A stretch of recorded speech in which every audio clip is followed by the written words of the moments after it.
When we hear the word circumcision, of course we are no strangers to Muslims. Circumcision is the tradition of cutting the foreskin or skin on the tip of the male genitalia. The tradition has existed since ancient Egypt.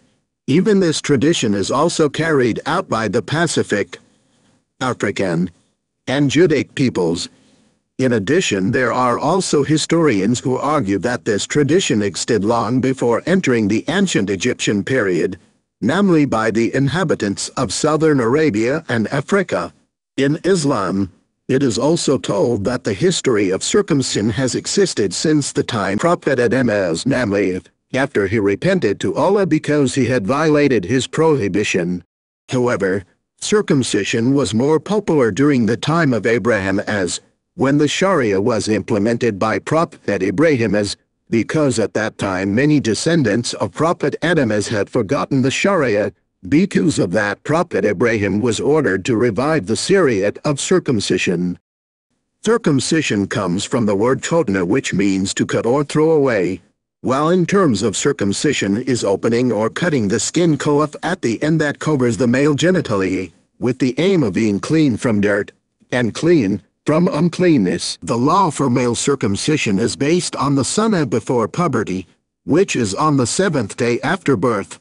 Then, it becomes mandatory when the man is baligh. While the law of circumcision for women, there are several opinions. Circumcision for women according to the schools of Imam Maliki, Imam Hanafi, and Imam Hanbali, the law is sunnah, but the Imam Shafi'i school of thought sexual desire when they are adults. Islam is a perfect religion, one of which is the perfect form of Islam is the existence of teachings about the sunnah fitra. This sunnah is something that has been done for a long time and in accordance with human nature, namely the nature of beauty and cleanliness. In the hadith in history, Bukhari and Muslims mention there are 5 kinds of fitra, namely circumcision, shaving pubic hair, cutting mustache, cutting nails, and plucking armpit hair.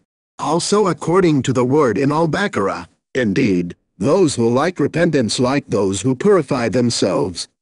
Apart from perfecting the 5 fitras, according to Dr. Rifwan al-Bazer, circumcision is beneficial for health, namely keeping all dirt or unclean, especially causing disease. From a health point of view, several conditions require a person to be circumcised, one of which is fibrosis.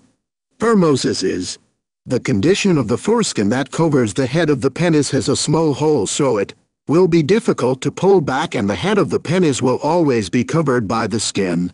One of the consequences is that the sufferer will find it difficult to urinate, even worse when it is infected, which is caused by friction between the foreskin and the head of the penis. Usually, if it is very severe, will be marked by symptoms such as fever and pain when urinating. Apart from phimosis, there are also other conditions that require a person to be circumcised, namely paraphimosis.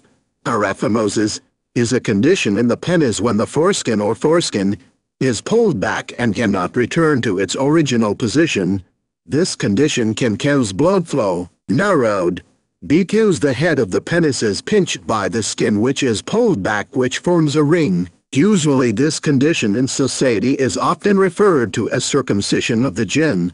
The fact is, experiencing a condition of paraphimosis, this condition is usually experienced by children and the elderly. In terms of health, circumcision also has several benefits for maintaining cleanliness and facilitating the urinary tract. In married men, circumcision also prevents the carrying of bacteria found in the female genitals, usually due to menstruation or vaginal discharge by the male genitals during intercourse. And not only that, in my opinion, circumcision is a good thing, so that it is not infected with bacteria or the causes of sexually transmitted diseases. It would be better if the circumcision was done as soon as possible. At the maximum age of 4 years, the sunnah is on the 7th day the baby is born. However, now many parents are afraid that their children are circumcised even though it is for the good of their own children. Not only that, actually if you procrastinate and are an adult, it will be more difficult to get circumcised. Based on experience, I have a friend and now he is 18 years old, and he has not been circumcised because he is afraid. If you look at his family background, indeed he has parents who are ignorant, so they don't pay attention to something that their child is lacking. That's what caused him to be late for circumcision. If we look at the worship of a person who has not been circumcised, is it valid or not? Actually, it's fine, with the condition that it ensures that the uncleanness is completely removed cleanly. Therefore, circumcision become mandatory with the reason to avoid doubts about uncleanness.